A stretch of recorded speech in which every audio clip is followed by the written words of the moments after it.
Stability Determination in relation to SOLAS Chapter 2-1.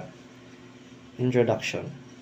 Damage stability refers to the ability of a ship to remain afloat and stable after sustaining damage such as collision, grounding, or flooding.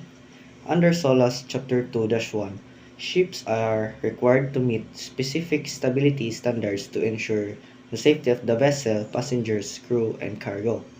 Ang damage stability mao ang abilidad sa barko nga magpabiling lutaw ug stable bisan adunay kadaot of flooding.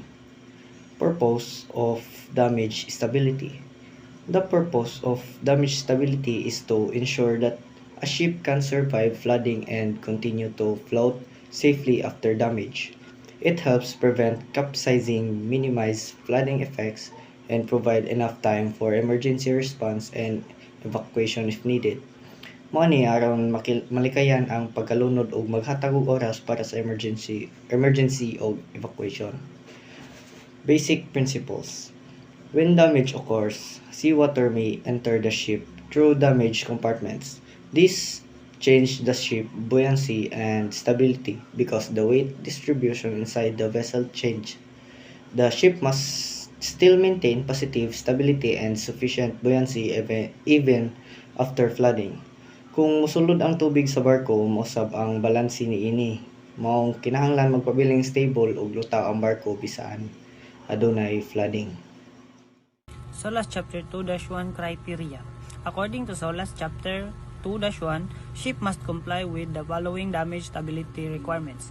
Watertight subdivision. Ship must be divided into watertight compartment using watertight bulkheads to limit flooding. So, ang watertight subdivision, ang barko kinahanglan adunay watertight compartments o bulkheads aron mapungan ang pagsulod sa pagkalat sa tubig kung adunay parte nga naay daot. Flooding assumption. Stability calculations are performed based on possible flooding scenarios. So, ang flooding assumption, ang mga engineers nga nag-compute o nag-analyze sa posibleng mga sitwasyon sa mga pagbaha aron masiguro nga andam ang barko. Residual stability. After flooding, the ship must still have enough remaining stability to stay afloat. So, ang residual stability, bisan adunay nabahang parte, kinahanglan aduna gihapoy igo nga stability ang barko aron kini nagpabilin nga mo lutaw. Angle of heel. Excessive listing or heeling after damage should be avoid. Angle of heel, kini dili dapat mo sobra ang leaking o pag tagilid sa barko human sa kadaot, kay delikado kani sa barko o pwede nimo bali. Righting ability. The vessel must maintain adequate righting arm and stability range after damage.